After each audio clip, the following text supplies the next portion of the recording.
بسم اللہ الرحمن الرحیم ان الحمد للہ والصلاة والسلام علی من لا نبی بعدہ. السلام علیکم ورحمۃ اللہ وبرکاتہ. ناظرین، آپ دیکھ رہے ہیں القاری پروڈکشن کے خصوصی پروگرام پیغام حق کو، جس میں میں ہوں آپ کا میزبان خطیب الرحمان. اور آج کے ہمارے اس خصوصی پروگرام کا حصہ بنے ہمارے بہت ہی پیارے دوست، جو کہ ہماری القاری پروڈکشن کے ٹیم ممبر بھی ہیں، اینکر بھی ہیں، جناب علامہ رباب القادری صاحب. آپ ہمارے پاس تشریف ہے، ویلکم کرتے ہیں. اور ان کے ساتھ جناب ہمارے علاقے کی معروف آواز، جو کہ پولیس ڈپارٹمنٹ میں اپنے فرائض سر انجام دے رہے ہیں اور بڑی خوبصورت آقا کی شناخوانی کرتے ہیں، جناب سکندر حیات چشتی صاحب. انہیں بھی ویلکم کرتے ہیں اپنے پروگرام میں. اور ان کے ساتھ تلاوت کے لیے حافظ عبدالقیوم مدنی صاحب تشریف لائے، انہیں بھی ویلکم کرتے ہیں، خوش آمدید کہتے ہیں. یہ تھا ناظرین ہمارے مہمانوں کا تعارف. اور میں چاہوں گا کہ آج کے پروگرام کا بھی تعارف آپ کو کراؤں. آج کا پروگرام آج کی رات ہے، 27 رجب کی رات، یعنی شب معراج.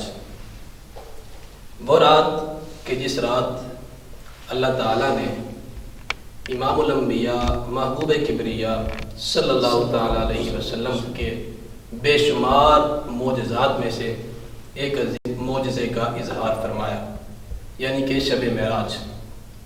وہ رات جس رات اللہ تعالیٰ نے امام الانبیاء محبوب کبریا آقا دو جہاں صلی اللہ تعالیٰ علیہ وسلم کو اپنا دیدار کروایا.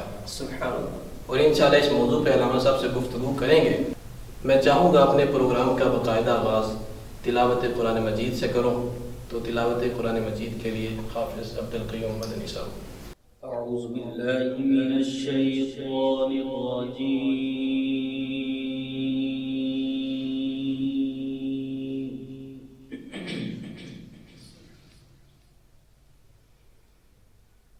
بسم اللہ الرحمن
فكان قاب قوسين أو أدنى فكان قاب قوسين أو أدنى ثم دنا فتدلى فكان قاب قوسين أو أدنى فأوحى إلى عبده ما فكان قاب قوسين أو أدنى فأوحى إلى عبده ما أوحى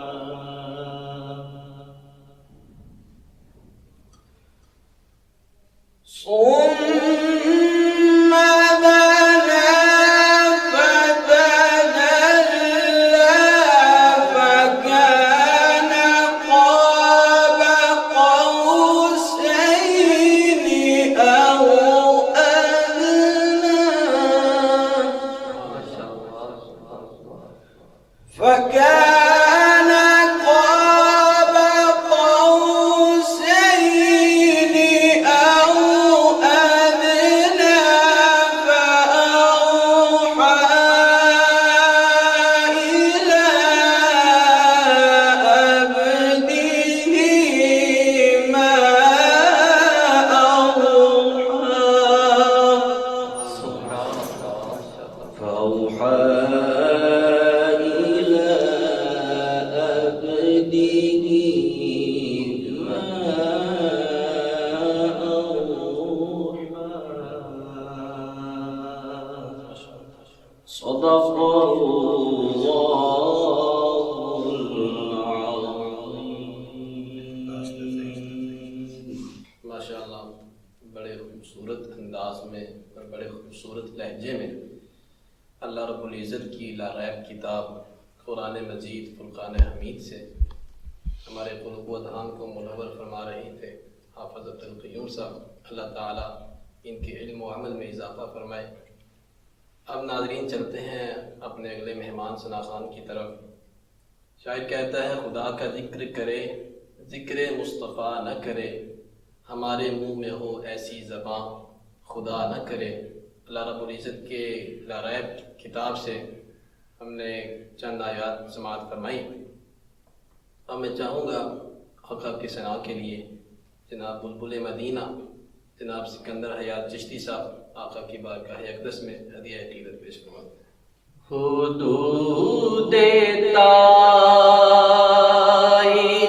سدرا حضور جانتے ہیں، سبحان اللہ۔ حدود طائر سدرا حضور جانتے ہیں، کہاں ہے عرش مولا حضور جانتے ہیں، کہاں ہے عرش مولا حضور جانتے ہیں، حدود طائر سدرا حضور جانتے ہیں، پہنچ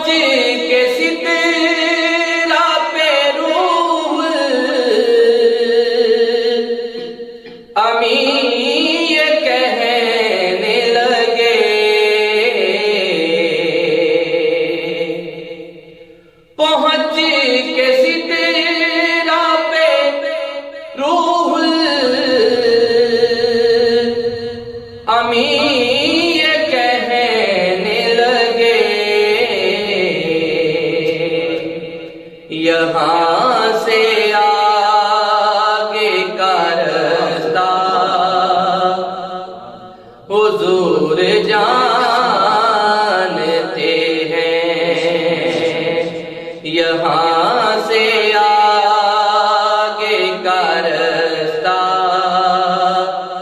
حضور جانتے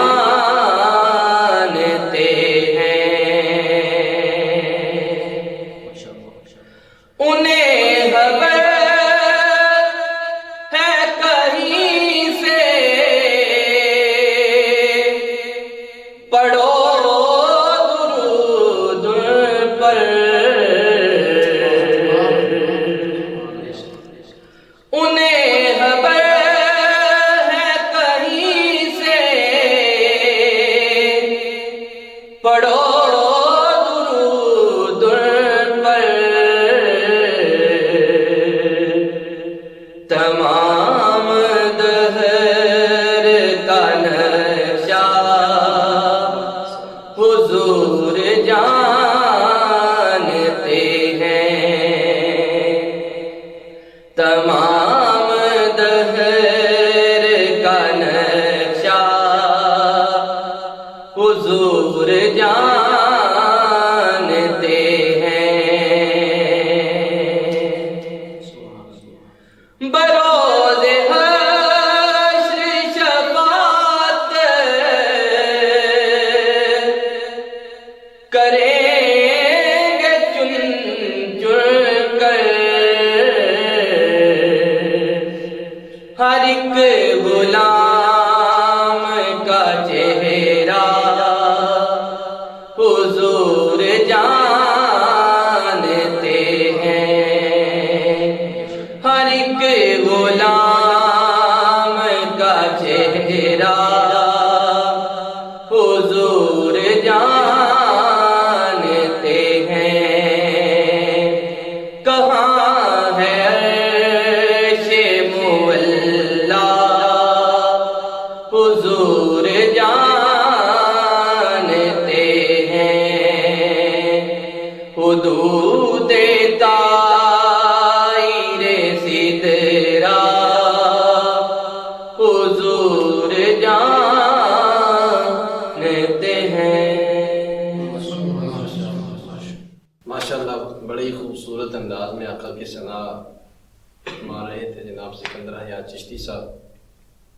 تو ناظرین، اب ہم اپنے مہمان اسکالر کی طرف بڑھتے ہیں، ان سے شب معراج کے حوالے سے گفتگو کریں گے اور ان سے ہم سنیں گے معراج کے حوالے سے۔ تو علامہ صاحب السلام علیکم ورحمۃ اللہ۔ وعلیکم السلام۔ کیا حال چال ہے جناب؟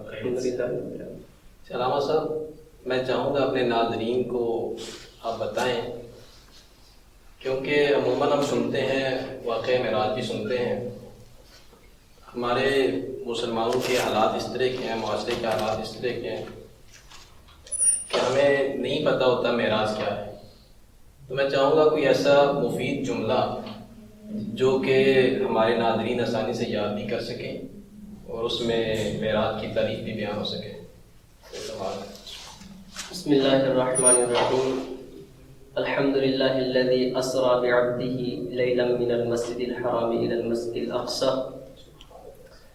والصلاة والسلام علی حبیبہ الذی دنا فتدلی، وعلی آلہ واصحابہ الکریم، اما بعد، اعوذ باللہ من الشیطان الرجیم، بسم اللہ الرحمن الرحیم۔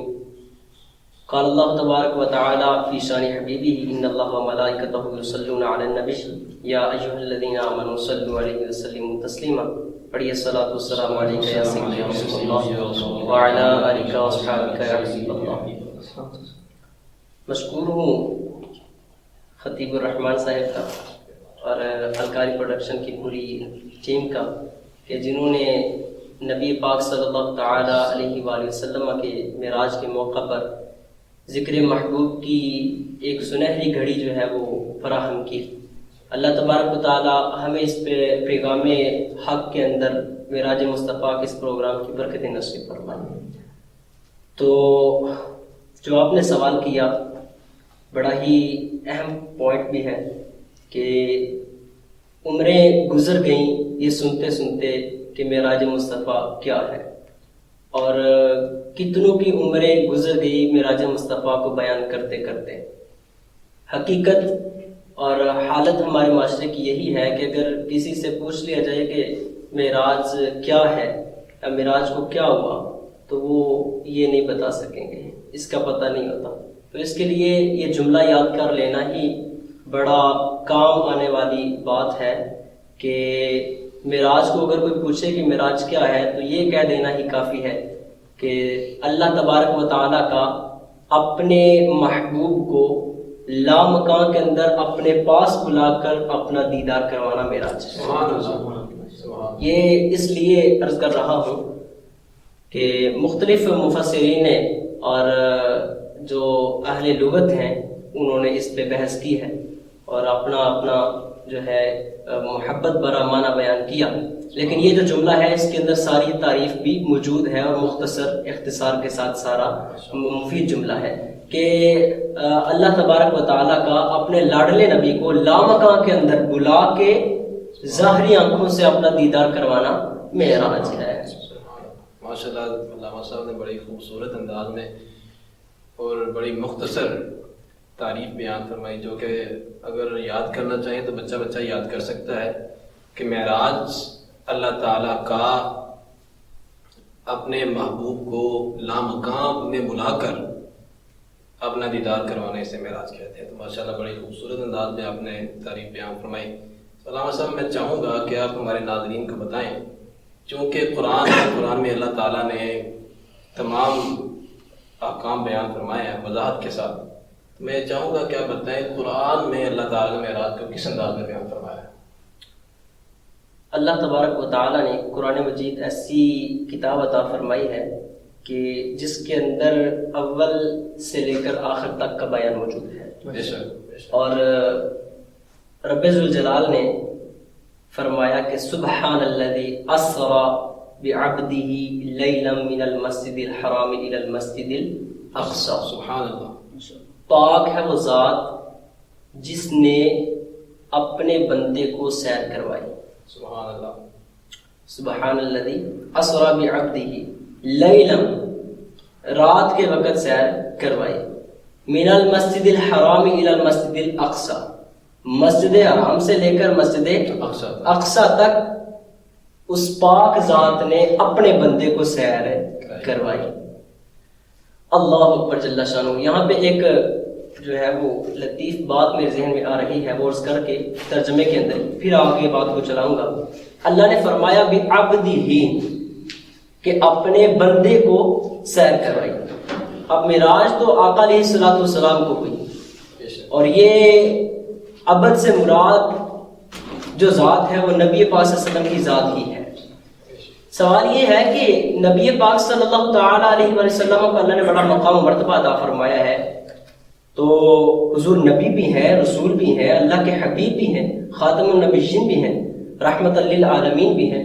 یہ سارے القاب میرے آقا کے ہیں، لیکن رب ذوالجلال نے عبد کی نسبت حضور کی طرف کیوں کی؟ تو اس کی بھی بے شمار وجوہات بیان کی گئی ہیں، لیکن مفسرین کی کثیر جماعت نے اس بات کو لکھا. یہ میں نے پڑھا تو مجھے یہ بڑا پسند آیا کہ آقا علیہ الصلوۃ والسلام جب تنہائی کے اندر اللہ تبارک و تعالیٰ سے ملاقات کے لیے گئے، اور جب وہاں پہ دو ذاتیں تھیں، ایک ذات خدا تھی، ایک ذات مصطفیٰ تھی، تو اللہ تبارک و تعالیٰ نے فرمایا کہ بما نشرفک یا محمد صلی اللہ علیہ وسلم، کہ اے محمد صلی اللہ علیہ وسلم آپ بتائیں میں کس نام کے ساتھ آپ کو شرف بخشوں. ٹھیک ہے، کس نام کے ساتھ آپ کو پکاروں؟ اللہ اکبر جل شانہ. حضور نے فرمایا بنسبت الیک بالعبودیہ، سبحان اللہ، کہ اے مالک مجھے تیرے ساتھ جو عبودیت کی نسبت ہے اس کے ساتھ شرف عطا. اللہ تبارک و تعالیٰ نے جب قرآن کی نص کو نازل فرمایا، جب قرآن کی آیت کو نازل فرمایا، تب بھی اسی نسبت کا لحاظ رکھا. تو یہ اللہ تبارک و تعالیٰ کا آقا علیہ الصلوۃ والسلام سے پیار و محبت ہے کہ خود پوچھا بتا محبوب آج تجھے کس نام سے پکاروں. تو نبی پاک صلی اللہ تعالیٰ علیہ وسلم کو سیر کو اللہ تبارک و تعالیٰ نے قرآن میں تو اس طرح بیان فرمایا ہے، اور مختصر سا خاکہ بیان کرنا اس طرح چاہوں گا کہ جب نبی پاک صلی اللہ تعالیٰ علیہ وسلم نے صفا کی چوٹی پہ کھڑے ہو کر اللہ کی وحدانیت کا اعلان فرمایا، اللہ کی توحید کی تبلیغ کی، تو اسی وقت میرے آقا صلی اللہ تعالیٰ علیہ وسلم کی ذات اطہر پر پریشانیوں مصیبتوں کے پہاڑ جو ہے وہ امڑنا شروع ہو چکے تھے، اور ہر طرف دیکھیں تو ظلمت کا اندھیرا چھا چکا تھا. لیکن ایسی تاریکی حالات کے اندر بھی دو ذاتیں، دو وجود ایسے تھے جنہوں نے میرے آقا صلی اللہ تعالی علیہ وآلہ وسلم کو بے انتہا جو ہے راحت اور سکون پہنچایا. وہ دو وجود مسعود کون تھے؟ جناب ابو طالب اور حضرت خدیجہ الکبریٰ رضی اللہ تعالی عنہا. یہ دونوں وجود مسعود ایسے تھے جنہوں نے نبی پاک صلی اللہ تعالی علیہ وآلہ وسلم کے جو ہے وہ طمانینت اور سکون بننے کا شرف حاصل کیا تھا. ہوا اس طرح کہ جب آقا علیہ الصلوۃ والسلام کو اعلان نبوت کیے ہوئے 10 سال ہوئے تو حضرت ابو طالب جو میرے آقا صلی اللہ علیہ وسلم کے چچا جان تھے اور بڑے حضور کے شفیق چچا اور مہربان تھے، ان کا سایہ ظاہری جو ہے وہ اس دنیا سے اٹھا دیا گیا، یعنی کہ آپ کی وفات ہو گئی. ابھی انہی کے جو ہے وہ غم کے دن تھے کہ حضرت خدیجہ الکبریٰ رضی اللہ تعالی عنہا بھی اس دنیا سے جاتی رہیں. یہ رفیقہ حیات بھی حضور کی ذات کے لیے سکون کا باعث تھیں. اب یہ دو وہ ذاتیں تھیں اہل خانہ میں سے کہ نبی پاک صلی اللہ تعالی علیہ وسلم کی ذات ان سے سکون حاصل کرتی تھی. اب یہ بھی چلے گئے اور اہل قریش جو تھے ان میں کفار نے آقا علیہ الصلوۃ والسلام کو تکلیفیں دینا جو ہے وہ زیادہ شروع کر دی. حضور رحمت دو عالم صلی اللہ علیہ وسلم کو زیادہ ایذائیں دینا پہنچانا شروع کر دیا. تو حالت یہ بن گئی کہ حالت ناقابل برداشت ہو چکی تھی. میرے آقا صلی اللہ تعالی علیہ وآلہ وسلم طائف کی طرف تشریف لے گئے کہ وہاں جا کے اعلان وحدانیت کرتا ہوں، رب ذوالجلال کی توحید کو بیان کرتا ہوں، شاید وہ اس بات کو تسلیم کر لیں. لیکن جب آقا علیہ الصلوۃ والسلام نے جا کے وہاں پہ توحید کا اعلان کیا تو انہوں نے جو آگے سے جواب دیا اور جو اس کا جو ہے وہ رزلٹ دیا وہ پچھلے زخموں پر بھی نمک پاشی کا کام کرنے والا تھا. اللہ اکبر جل شانہ. ایسے حالات کے اندر جب اللہ تبارک و تعالیٰ کے لاڈلے نبی ہر طرف سے، ہر جانب سے ایک مصیبت اور پریشانیوں کے جو ہے حالات کے اندر موجود تھے، اللہ تبارک و تعالیٰ نے دلی قلبی راحت و سکون کے لیے اپنے پاس اپنے محبوب کو بلایا.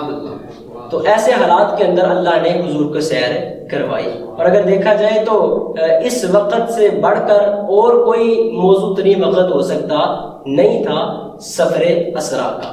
اللہ نے ایسے حالات کے اندر محبوب کو سیر کروائی. نبی پاک صلی اللہ علیہ وسلم خانہ کعبہ کے پاس حتیم کے جو ہے اندر آرام فرما رہے تھے تو اس وقت یہ معجزے کا آغاز ہوا کہ اللہ تبارک و تعالیٰ نے روح الامین سردار ملائکہ حضرت جبرائیل امین علیہ السلام کو بھیجا کہ جاؤ محبوب کو بیدار کر کے میرے ارادے سے آگاہ کرو. حضرت جبرائیل امین علیہ السلام جب حضور کو جگانے کے لیے، بیدار کرنے کے لیے حاضر ہوئے، ساتھ لانے کے لیے، تو حکم خداوندی تھا کہ میرے محبوب کو بڑے ادب سے جگانا. محبوب کو جگاتے وقت ادب کا لحاظ رکھنا ہے. حضرت جبرائیل امین یہاں پہ بڑا لطیف جو ہے یہ ایک بات بیان کرنا چاہتا ہوں. حضرت جبرائیل امین خود کہتے ہیں، اس بات کے بیان کرنے والے کہتے ہیں کہ اللہ تبارک و تعالیٰ نے میرے جسم کو نا کافور سے پیدا کیا تھا. اس کی خوشبو جو تھی وہ غالب تھی، تو میرے جسم کو کافور کے ساتھ پیدا کیا. کہتے ہیں کہ جب اللہ نے مجھے بھیجا کہ محبوب کو اٹھاؤ، میرے ارادے سے آگاہ کرو اور میرے پاس لے کے آؤ، میں گیا. لیکن حکم خدا یہ تھا کہ ادب سے جگانا ہے. جگانے کے لیے تو چلا گیا. اب طریقہ ذہن میں سوچ رہا تھا کہ کون سا طریقہ ہے جو ادب والا ہے، رب کی بارگاہ میں مجھے شرمندہ نہیں ہونا پڑے گا. تو یہ سوچ رہا تھا. کہتے کہ میرے ذہن کے اندر نا یہ الہام ہوا. الہام خدا یہ ہوا کہ تو محبوب کی تلیوں کو بھوسا دے دے، محبوب کو بیداری حاصل ہو جائے گی. اللہ اکبر جل شانہ. کہتے ہیں کہ میرے ذہن کے اندر یہ بات آئی کہ میرے جسم کے اندر کافور کی جو ہے وہ خوشبو جو ہے وہ غالب ہے، تو یہ ٹھنڈی ہوتی ہے. تو جب میں اپنے لب لگاؤں گا تو کیا ہوگا؟ نبی پاک صلی اللہ علیہ وسلم کو ٹھنڈک محسوس ہوگی، حضور بیدار ہو جائے گے۔ کہتے ہیں مجھے رب کی طرف سے یہ الہام ہوا کہ اب میرے محبوب کی تلیوں کو تو بھوسا دے، تو جب انہیں ٹھنڈک محسوس ہوگی تو انہیں بیداری حاصل ہو جائے گی۔ کہتے ہیں میں نے ایسا ہی کیا، میں نے آقا علیہ الصلوۃ والسلام کی قدمین شریفین کی تلیوں کو کیا کیا؟ بھوسا دیا۔ جب حضور کو ٹھنڈک محسوس ہوئی تو حضور بیدار ہو گئے۔ تو حضرت جبرائیل امین کہتے ہیں کہ مجھے ساری عمر جو ہے اس سے پہلے جو گزاری، مجھے اس بات کی، اس حکمت کی جو ہے وہ سمجھ نہ آئی کہ میرے جسم کی کافوریت جو ہے وہ یہ زیادہ کیوں ہے، اس کی خوشبو زیادہ کیوں ہے۔ تو جب میں نے آقا علیہ الصلوۃ والسلام کو جگایا ادب کے ساتھ اور یہ ادب کے کام آئی، تو اس وقت مجھے پتا چلا کہ اس کی جو وجہ تھی وہ محبوب کو ادب سے جگانا۔ سبحان اللہ، ماشاءاللہ، سبحان اللہ۔ تو اس طرح اللہ تبارک و تعالیٰ نے ایک سردار ملائکہ سے، نوری سے میرے آقا کا ادب کروایا۔ اللہ اکبر جل شان۔ حضور اٹھے، آقا علیہ الصلوۃ والسلام کو چاہے زمزم کے پاس لایا گیا اور نبی پاک صلی اللہ تعالی علیہ وسلم کے قلب اطہر کو ایمان اور حکمت کے ساتھ مزید بھرا گیا اور مزید اس کے اندر اضافے کیے گئے۔ پھر حضور کے سینے مقدسہ کو بہتر اور درست پہلی حالت کی طرح کر دیا گیا۔ آقا علیہ الصلوۃ والسلام حرم پاک سے باہر تشریف لائے تو ایک سواری براق کے طور پر حضور کو پیش کی گئی۔ وہ سواری جو ہے نا، براق نام بڑا مشہور ہے، سنا ہوگا آپ نے۔ حضرت عبداللہ بن مسعود رضی اللہ تعالیٰ عنہ سیرت حلبیہ کے اندر یہ بات موجود ہے۔ حضرت عبداللہ بن مسعود رضی اللہ تعالیٰ عنہ اس کی خوبی بیان کرتے ہوئے بیان کرتے ہیں کہ یہ سواری ایسی تھی، براق ایسی سواری تھی کہ جب یہ پہاڑ کے اوپر چڑھنے لگتی نا تو اس کے جو پچھلے پاؤں ہیں وہ بڑے ہو جاتے ہیں، پچھلی ٹانگیں بڑی ہو جاتی، اور جب یہ پہاڑ سے نیچے اترنے لگتی تو اس کے اگلے جو بازو کہہ لیں یا اگلے جو قدم ہے وہ جو ہے بڑے ہو جاتے ہیں۔ تو اس کی وجہ کیا تھی؟ اس کا مطلب یہ تھا کہ یہ پہاڑی سفر کے اندر جو اتار چڑھاؤ ہوتا ہے اور اس سے جو سوار کو تکلیف ہوتی ہے اس سے بھی کیا تھی؟ پاک تھی، محفوظ تھی۔ اتنی جو ہے یہ اللہ تبارک و تعالیٰ نے حضور کی شان شیان ہر چیز کا اہتمام فرمایا تھا۔ تو ایسا جو ہے گھوڑا براق جو ہے سواری کے طور پر نبی پاک صلی اللہ علیہ وسلم کی بارگاہ میں پیش کیا گیا۔ آقا علیہ الصلوۃ والسلام کے ساتھ حضرت جبرائیل امین مختلف طبقات آسمانی سے، مختلف انبیاء سے ملاقاتیں کرتے گزرے۔ ساتویں آسمان پر جد الانبیاء حضرت ابراہیم خلیل اللہ علیہ السلام سے ملاقات ہوئی۔ تو آپ نے جو ہے بڑے خوبصورت الفاظ کے ساتھ میرے اور آپ کے آقا صلی اللہ تعالی علیہ وسلم کا استقبال کیا، فرمایا مرحبا، خوش آمدید ابن صالح کو اور نبی صالح کو۔ تو آقا علیہ الصلوۃ والسلام سارے جو ہے یہ معاملات طے کرتے ان طبقات سے گزرتے سدرۃ المنتہا کے مقام پر پہنچے۔ تو یہ ساتھی جو تھا جبرائیل امین، یہ یہاں تک ساتھ تھے۔ وہاں پہ جا کر جو ہے اللہ تبارک و تعالیٰ کا جو قانون ہے، قانون خداوندی سے حضرت جبرائیل نے میرے آقا کو آگاہ کیا کہ یا رسول اللہ صلی اللہ علیہ وسلم، اس مقام سے اگلے مقام پر جانا آپ ہی کا کام ہے، کسی اور کا کام نہیں ہے۔ اور اعلیٰ حضرت عظیم البرکت شاہ امام احمد رضا خان فاضل بریلوی کہتے ہیں کہ جبرائیل امین رہ گئے راہ میں، جبرائیل امین رہ گئے راہ میں، عرش اعظم پہ پہنچا ہمارا نبی۔ اللہ اکبر جل شانہ۔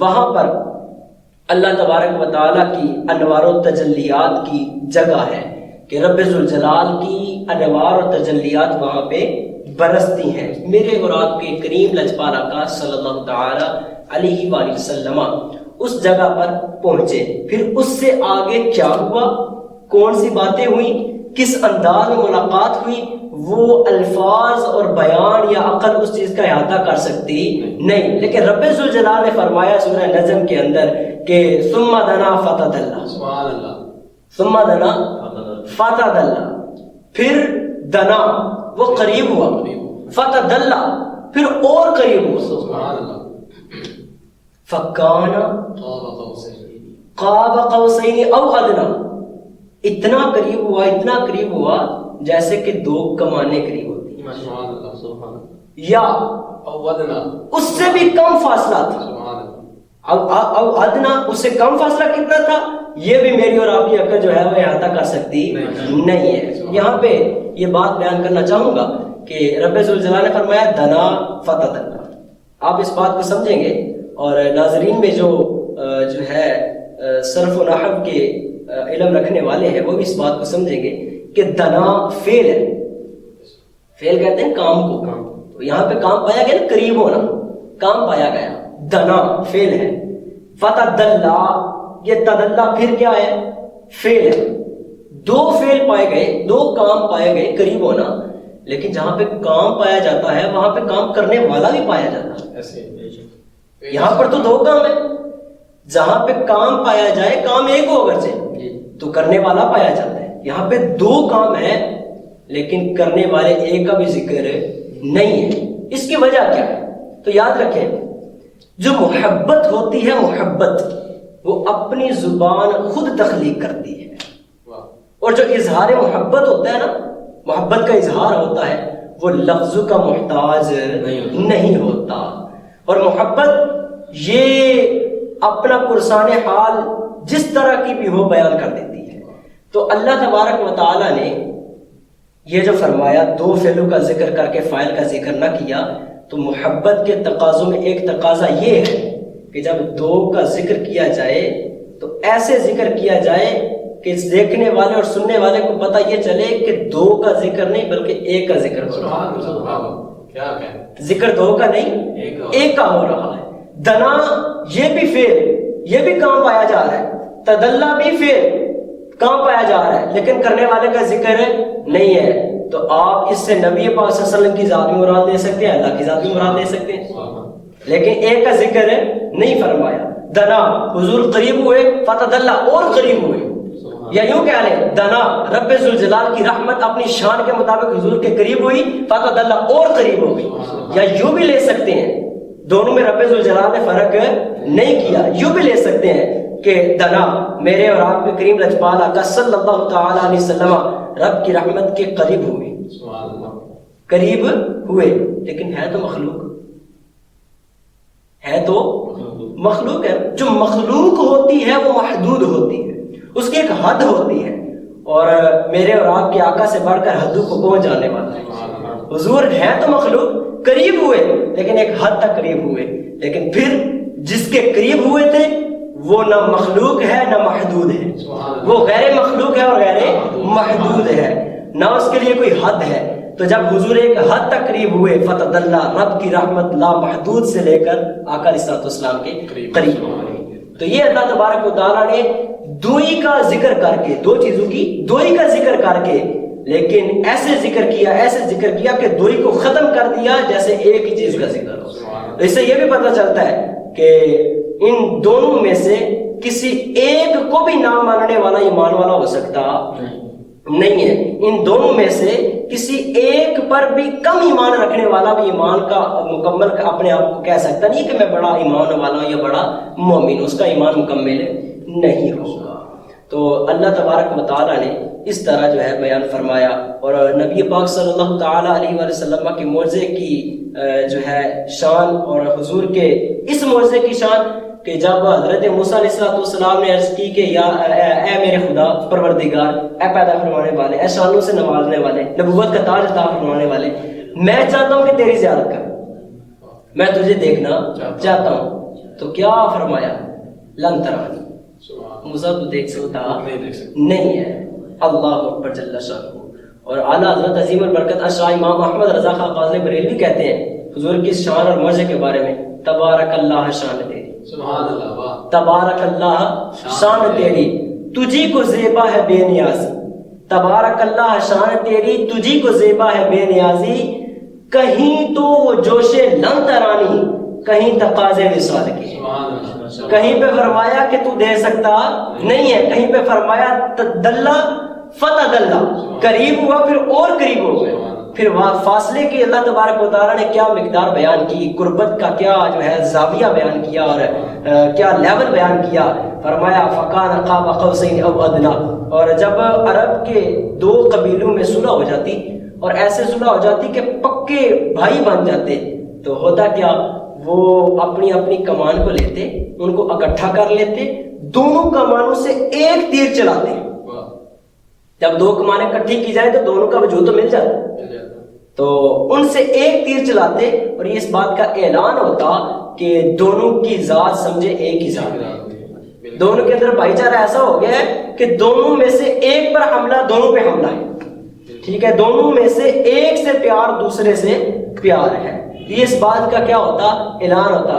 پھر بھی رب ذوالجلال نے اس قانون اور زاویے کو بیان کرنے کے بعد فرمایا او ادنا، کمانیں جڑی ہیں، کوئی فاصلہ نہیں ہے، لیکن ابھی بھی فرمایا او ادنا، ہو سکتا ہے اس سے بھی کیا ہو، قریب ہو، بلکہ اس سے بھی کیا تھے، قریب تھے، ہو سکتا نہیں. یہاں پہ پھر ایک بات ایسی کرنا چاہتا ہوں جو شاید ہر ایک کو سمجھ نہ آئے. او کا معنی یا ہے، قاب قوسین او ادنا، دو کمانوں کی طرح، یا یہ جو او ہے نا، او یا یہ شک کے لیے نہیں ہے بلکہ بل کے معنی میں ہے کہ دو کمانوں کی طرح، بلکہ اس سے بھی زیادہ، بلکہ اس سے بھی زیادہ قریب، اس سے بھی زیادہ تھوڑا فاصلہ تھا. تو یہ بل جو ہے یہ شک کے لیے، او جو ہے یہ شک کے لیے نہیں بلکہ بل کے معنی میں ہے، بلکہ کے معنی میں ہے. تو یہ اللہ تبارک و تعالیٰ نے قرآن کے اندر نبی پاک صلی اللہ علیہ وسلم کے امراض کو بیان کیا. ماشاءاللہ. ثم دنا فتدلى فكان قاب قوسين او ادنى، کہ اللہ رب العزت قرآن پاک میں ارشاد فرماتا ہے کہ پھر وہ قریب ہوئے، فتدلى، مزید قریب ہوئے، حتیٰ کہ فکان قاب قوسین، ان کے درمیان جو فاصلہ تھا وہ جتنا دو کمانوں کے درمیان ہوتا ہے، او ادنا، یا اس سے بھی نزدیک. ماشاءاللہ. اللہ تعالیٰ آپ کو سلامت رکھے. جناب علامہ صاحب، آخری سوال کرنا چاہوں گا کہ ہم فضائل سنتے ہیں، ہم معراج کو تسلیم بھی کرتے ہیں، ہم مانتے بھی ہیں، اس کی برکتوں سے بھی ہم لطف اندوز ہوتے ہیں، تو کیا یہ اس حد تک ہے کہ بس ہم نے فضائل سننے ہیں یا رات کو جاگ لینا ہے؟ اس سے معراج سے ہمیں کچھ سبق بھی حاصل ہوتا ہے؟ ماشاءاللہ، یہ انتہائی جو ہے قابل ضرورت اور اس چیز کی ضرورت ہے کہ بیان کرنے والوں کی ذمہ داری ہے کہ صرف اس کی فضیلتیں ہی نہ بیان کی جائیں، بلکہ اس کے اندر اللہ تبارک و تعالیٰ نے جو امور بتائے حضور کو، اور جو اللہ تبارک و تعالیٰ نے جن کاموں کی نہیں حضور کو دکھائی، ان کا بھی لحاظ رکھا جائے کہ جن کے کرنے کا حکم دیا وہ کرنے چاہیے، جن سے منع فرمایا منع ہونا چاہیے، رکنا چاہیے. آپ یوں کہہ سکتے ہیں کہ نبی پاک صلی اللہ تعالیٰ علیہ وسلم فرماتے ہیں کہ جب میں معراج پہ گیا تو میں نے دیکھا کہ کچھ مرد تھے، ان کو خنزیر کا ٹکڑا، گوشت کا ٹکڑا یہ کھلایا جاتا تھا. حضور نے جب انہیں دیکھا تو حضرت جبرائیل امین سے سوال کیا کہ بتائیں یہ کون لوگ ہیں؟ تو حضرت جبرائیل امین علیہ السلام نے جواب یہ دیا کہ یہ وہ لوگ ہیں جو جھوٹی گواہی دیتے تھے. ان کی جھوٹی گواہی کی وجہ سے، اب زبان تو اللہ نے عطا فرما دی ہے، یہ نعمت تو اللہ تبارک و تعالیٰ نے عطا فرمائی ہے، لیکن اس نعمت کا استعمال کس طرح کرنا ہے؟ اللہ اکبر جل شانہ. وہ قرآن کے اندر بیان فرما دیا کہ کسی کا برا الٹا نام بھی نہیں ڈالنا، غیبت بھی نہیں کرنی. تو یہاں پر جھوٹی گواہی دینے والوں کا عذاب اللہ کے پیارے نبی صلی اللہ علیہ وسلم نے بیان فرمایا. اس کا مقصد یہ تھا کہ سننے والا سنے اور جھوٹ سے پکا توبہ طائب ہو جائے. اور یہ جو چیز ہے نا جھوٹ، یہ سارے گناہوں کی جڑ ہے، سارے گناہوں کی جڑ. اور یاد رکھیں ہمارے معاشرے کے اندر دیکھا جائے تو یہ جو بدی ہے نا، یہ جو برائی ہے یہ بہت زیادہ پائی جاتی ہے، جھوٹ بولنا. اور قدم بقدم جو ہے بندے کو دھوکہ ملتا ہے، اور دھوکہ یہ جھوٹ کی بہت بڑی قسم ہے. تو اللہ اکبر جل شانہ، اس سے بندے کو بچنا چاہیے. اور پھر نبی پاک صلی اللہ تعالیٰ علیہ وسلم کو معراج شریف کے اندر بہت سارے تحفے دیے گئے، جن تحفوں میں عظیم تحفہ نماز کا تحفہ ہے. جب اللہ تبارک و تعالیٰ نے عطا فرمایا تو 50 نمازیں تھیں، اور حضرت موسیٰ علیہ السلام سے مشاورت کے بعد نبی پاک صلی اللہ علیہ وسلم نے رب کی بارگاہ میں التجائیں کی تو وہ 50 سے 5 تک آ گئی لیکن ثواب گھٹا نہیں ہے. تو 5 پڑھتا ہے رب پھر بھی 50 کا ثواب عطا فرماتا ہے. تو کتنا بد نصیب اور بدبخت وہ انسان ہوگا کہ حضور کے معجزات کو سننے والا بھی ہے، ماننے والا بھی ہے، لیکن جس چیز نے رب کے محبوب کو رب سے بار بار ملاقات کا شرف عطا فرمایا. بڑے تحفے ہیں، لیکن معراج کے اندر نماز ایسا تحفہ ہے جو حضور کا اللہ سے ملاقات کا بار بار ذریعہ بنا. تو اللہ تبارک و تعالیٰ نے جو نبی پاک صلی اللہ علیہ وسلم کو یہ تحفہ عطا فرمایا ہے کہ معراج کو ماننے والا بھی ہو، معراج کو تسلیم کرنے والا بھی ہو، پھر بھی نماز کی پابندی نہیں کرتا، تو یہ بہت بڑی بدبختی ہے. اور پھر حضرت انسان کی تخلیق کو اللہ نے قرآن میں بیان فرمایا وما خلقت الجن والانس الا لیعبدون، کہ انسان کی تو تخلیق ہی جو ہے رب کی بارگاہ میں پیشانی جھکانے کے لیے ہوئی ہے، عبادت کے لیے ہوئی ہے. تو پھر بندہ جو ہے نبی پاک صلی اللہ علیہ وسلم کے اس عظیم تحفے کو قبول نہ کرے اور اس پہ عمل نہ کرے تو یہ بہت بڑی بدبختی ہے. اور بھی بہت ساری چیزیں ہیں کہ جن کی وجہ سے بندے کو عذاب ہو سکتا ہے اور ان سے بچنا چاہیے. تو معراج شریف کے اندر بیان کرنے والوں کو بھی اس چیز کا لحاظ رکھنا چاہیے کہ وہ اس طرح بیان کریں کہ جو چیزیں بچنے والی ہیں ان سے ناظرین سن کے بچیں اور سامعین بچیں، اور جو کرنے والی ہیں وہ بھی بیان کرنی چاہیے تاکہ سننے والا وہ سن کے اپنے عمل کے اندر لائے. اللہ تعالیٰ سلامت رکھے آپ کو. اصل علامہ صاحب ہمیں سبق دے رہے تھے، ہمیں اور ہمارے ناظرین کو، سامعین کو، کہ جھوٹی گواہی نہ دیں، جھوٹ مت بولیں. اللہ تعالیٰ قرآن پاک میں ارشاد فرماتا ہے لعنت اللہ علی الکاذبین، جھوٹ بولنے والوں پر اللہ تعالیٰ کی لعنت ہے. تو ہمیں اس بدی سے بچنا چاہیے. اور دوسرا سبق ہمیں دے رہے تھے نماز کے بارے میں. اللہ تعالیٰ نے قرآن پاک میں بارہا مرتبہ نماز پڑھنے کا ہمیں حکم عطا فرمایا ہے. اللہ تعالیٰ کی بارگاہ ایک قسم دعا ہے، اللہ تعالیٰ ہمیں گناہوں سے بچنے کی توفیق عطا فرمائے، نیک اعمال کرنے کی توفیق عطا فرمائے، نماز 5 گانا باجماعت ادا کرنے کی توفیق عطا فرمائے. انہی باتوں کے ساتھ اجازت چاہتا ہے آپ کا میزبان خطیب الرحمان. السلام علیکم ورحمۃ اللہ وبرکاتہ.